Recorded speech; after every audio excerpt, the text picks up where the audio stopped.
A lot of Americans, left and right, have got to get something straight. Do they really want to show the world that the United States is weak? I mean, wake up, guys, because we in the free world can't afford to see what we're seeing now, and nor can you. There's just too much partisan politics right now, splitting the US but making its enemies strong, or at least bold. Now, from the left, you get this problem from President Joe Biden, among others. There's this weakness over Speaker Nancy Pelosi's plan or non-plan to visit Taiwan on her swing through Asia. Oh, it might upset China, says Biden, and our military's a bit scared, to be honest. Well, I think that the military thinks it's not a good idea right now. But on the right, meanwhile, you've got pundits and a few maverick Republican politicians saying, don't get involved in the war in Ukraine. Russia's a bit scary, and this could even drag the US into a nuclear war.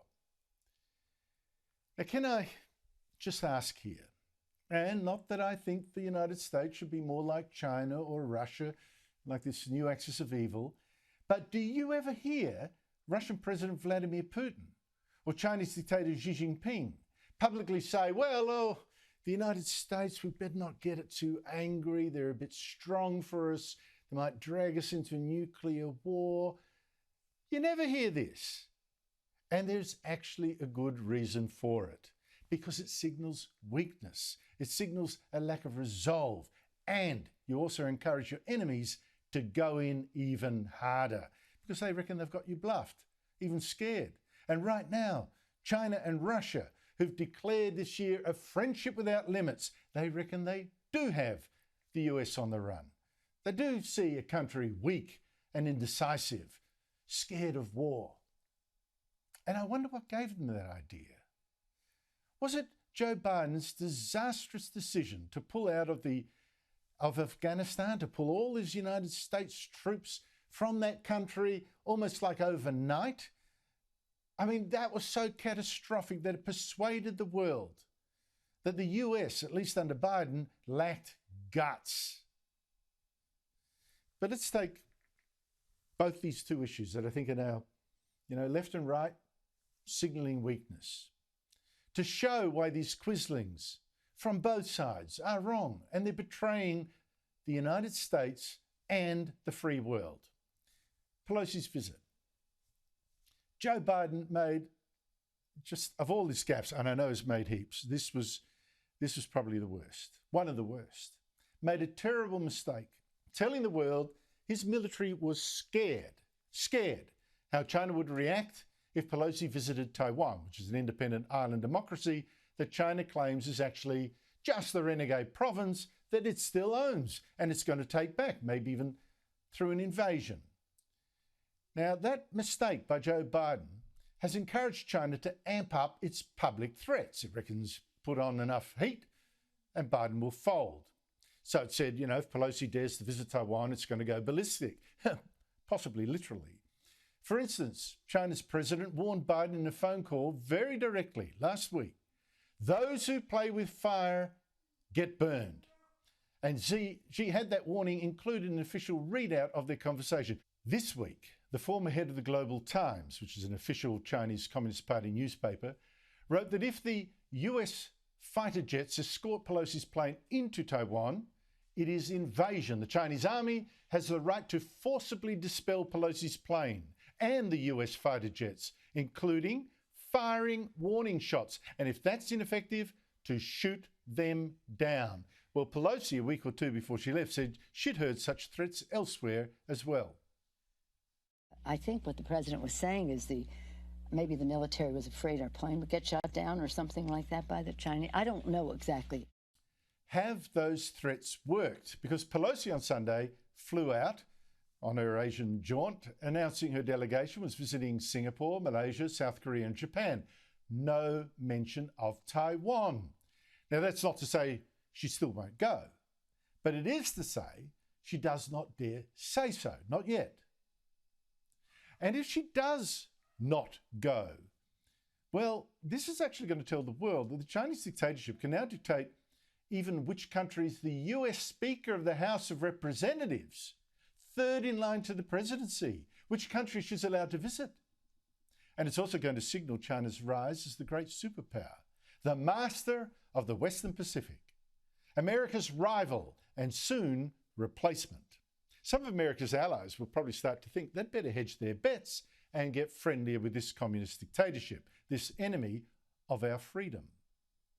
I think the stakes are so very high that Pelosi must and probably will still visit Taiwan, but the months of dithering already about whether to go or not, that says too much about US power and its decline. So here we have the left announcing the United States is getting weaker. But what of the right? And to be fair, some on the left as well.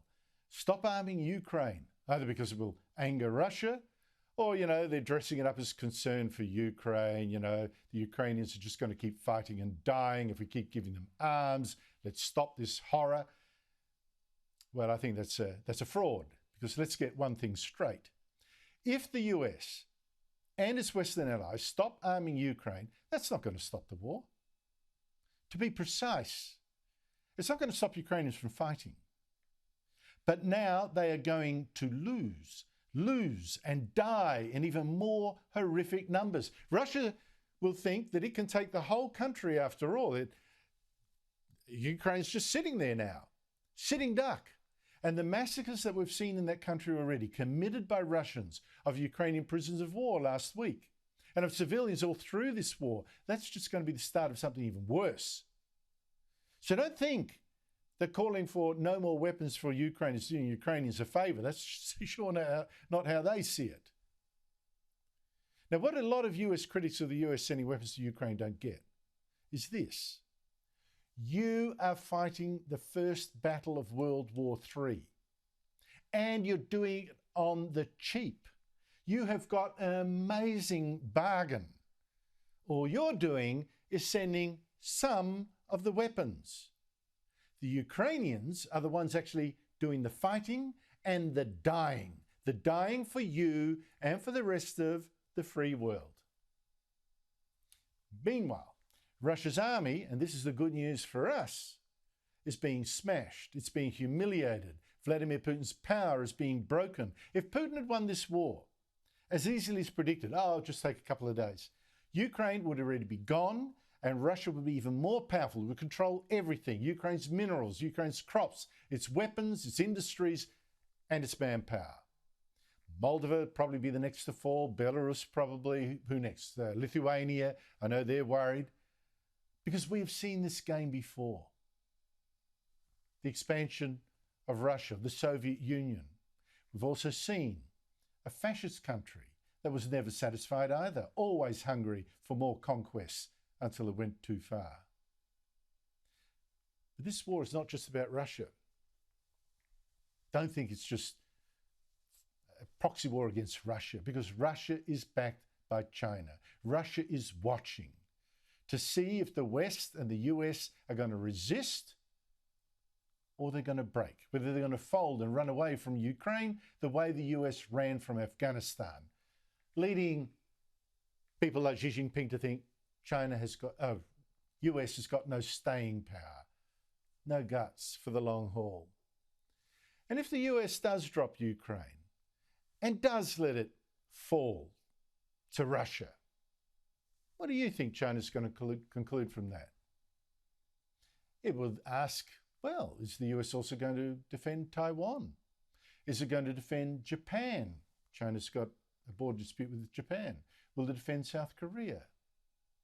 China is backing Russia in this war. And if Russia wins, so does China. And the US and the rest of the free world, they lose. They lose influence, they lose power, they lose friends, they lose trading partners. Eventually, they lose freedom. And not just the freedom of US politicians like Nancy Pelosi to visit the countries they choose.